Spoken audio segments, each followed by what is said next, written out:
Saudari-saudaraku terkasih dalam Tuhan Yesus Kristus, selamat pagi dan berkah dalam. Kita bertemu kembali dalam renungan harian Rabu 17 September 2025. Hari ini kita masuki Triduum Maria La Salette, hari yang kedua. Tema kita adalah keluarga Kristiani, ladang persemaian benih-benih panggilan. Sabda Tuhan yang kita pakai untuk Triduum ini, bacaan pertama dikutip dari surat Rasul Santo Paulus kepada jemaat di Korintus. Paulus mengingatkan agar umat hidup dalam panggilan masing-masing. Panggilan bukan lagi sebagai hamba, tapi panggilan yang diberikan oleh Allah sebagai orang yang merdeka, namun juga sebagai pelayan yang adalah milik Tuhan. Maka mereka bebas untuk dipilih oleh Allah menjadi pewarta sabdanya, dan hamba itu telah ditebus lunas oleh Kristus lewat darahnya. Maka janganlah menjadi hamba manusia, tetapi menjadi hamba Allah. Pada Injil akan kita dengarkan perumpamaan mengenai seorang penabur yang menaburkan benih. Sebagian jatuh di pinggir jalan. Benih itu dimakan oleh burung-burung sehingga lenyaplah benih itu. Sebagian jatuh di batu-batuan, ada tanahnya tipis, lalu mulai tumbuh, namun layu karena di batuan hanya ada tanah sedikit dan mati. Ada yang jatuh di semak duri, setelah tumbuh dan kemudian dihimpit oleh duri itu, matilah tumbuhan itu. Namun ada yang jatuh di tanah yang baik, yang menghasilkan buah-buah yang baik. Ada yang 100 kali lipat, 60 kali lipat, dan 30 kali lipat. Saudara-saudaraku terkasih, Triduum kita melanjutkan tema kemarin, di mana kita kemarin diajak menyadari keluarga Kristiani adalah sekolah iman. Dan setelah orang beriman, keluarga beriman, anggota keluarga beriman, hari ini kita diajak untuk merenungkan, tidak cukup hanya beriman, tapi dipanggil untuk ambil bagian dalam gereja, pewartaan sabda. Maka keluarga Kristiani diajak, disadarkan bahwa mereka adalah ladang untuk persemaian bibit-bibit panggilan. Dari iman yang kemarin diteguhkan, diharapkan muncul benih-benih panggilan sebagai imam, biarawan, biarawati, maupun juga tokoh-tokoh awam yang menjadi perpanjangan tangan gereja. Dari keluarga yang menjadikan tanah persemaian yang baik, akan muncul benih-benih panggilan dan tokoh-tokoh awam yang mumpuni. Kita lihat perumpamaan ini. Sebenarnya dua hal yang mau dikatakan. Yang satu pesan Yesus, yang lain adalah ajaran dari pengarang Injil. Dari pengarang Injil sangat jelas pesannya. Ada benih yang baik yang ditaburkan, namun masih menunggu tempat untuk bertumbuh. Maka kalau jatuh di batu-batuan, jatuh di pinggir jalan dan semak duri, semuanya mati dan tidak menghasilkan. Meskipun benihnya kualitas nomor 1. Maka keluarga dituntut untuk menjadi ladang persemaian, sehingga anggota keluarga, anak-anak mempunyai wawasan dan siapa tahu terpanggil menjadi imam, biarawan atau biarawati, serta tokoh-tokoh awam. Maka yang pertama yang boleh kita renungkan, keluargaku sudahkah menerima benih itu, sabda Allah, dan kita rawat,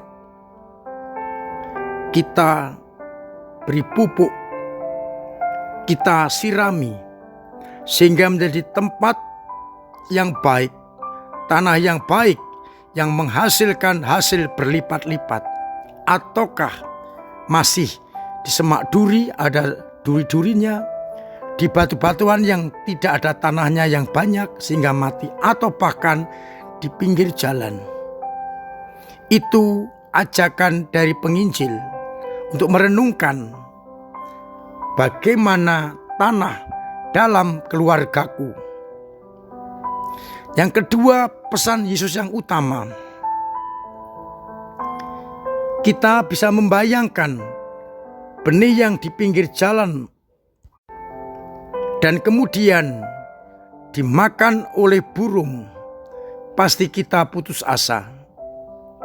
Demikian pula yang jatuh di batu-batuan, pastilah akan kecewa karena bertumbuh sebentar, namun akhirnya mati. Yang dihimpit oleh semak duri pun demikian pula. Dan seringkali kita akhirnya menjadi putus asa. Maka mengingatkan, sekalipun nampaknya gagal, akan ada yang berhasil, yang jatuh di tanah yang baik dan menghasilkan buah berlipat-lipat. Oleh karena itu, kalau kita, keluarga kita, ada yang mungkin tidak sesuai dengan kehendak Allah, seperti benih yang jatuh di pinggir jalan, di batu-batuan dan di semak duri, tidak perlu khawatir dan takut, karena pasti suatu saat akan menjadi tanah yang baik, kembali mengikuti Kristus kalau kita berdoa untuknya, dan akhirnya menghasilkan buah.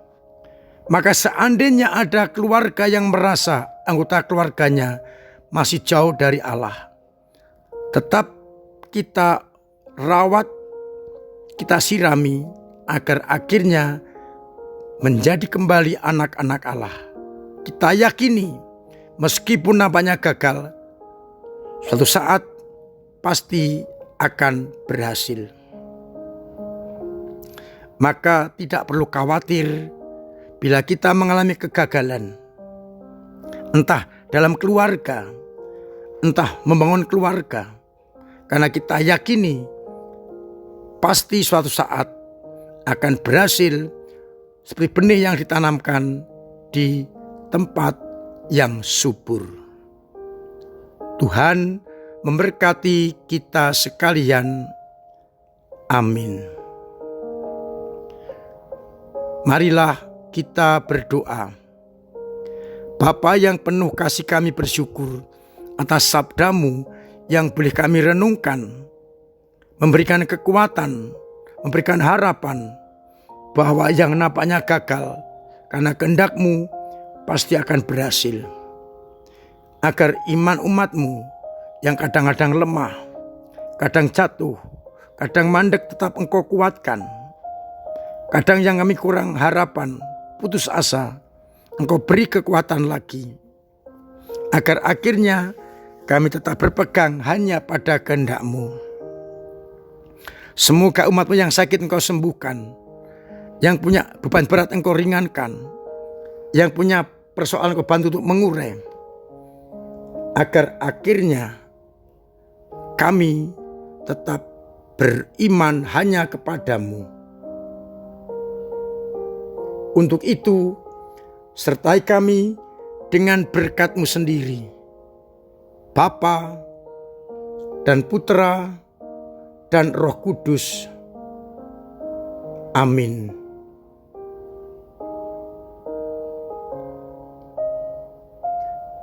Saudara-saudaraku terkasih, tetap saya ingatkan bahwa kita ini sedang menjalankan Triduum Maria La Salette. Saya undang besok hari ketiga juga untuk hadir. Dan nanti hari Jumat sore jam 6 kita bersama-sama merayakan Bunda Maria La Salette. Terima kasih untuk semua peran serta panjenengan dalam karya gereja lewat doa-doa, lewat pemberian diri, pemberian karya, pemberian waktu, pemberian tenaga, dan juga pemberian dana yang sungguh akan memperkuat gereja dalam melaksanakan Injil.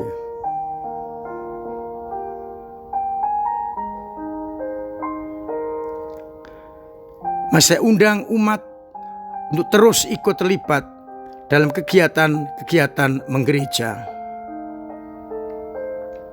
Dan sebagai orang beriman, kita diajak untuk ambil bagian bertanggung jawab atas paroki kita. Saya sampaikan berita duka, telah berpulang ke rumah Bapak Ibu Francesca Suwarti Suntoro, disemayamkan di rumah duka Dharma, Jalan Agil Kusumadia Kudus, ruang E. Acara sebagai berikut. Misa tutup peti hari ini jam 1 siang. Ibadat tirakatan pukul 6 sore. Dan hari Kamis pukul 9 akan diadakan misa pemberangkatan jenazah. Panjenengan yang punya waktu, silakan untuk memberikan empati bagi keluarga, berdoa untuk arwahnya, agar beliau diterima di sisi Bapa. Akhirnya saya mengucapkan selamat pagi, selamat merenungkan, salam sehat, Tuhan memberkati.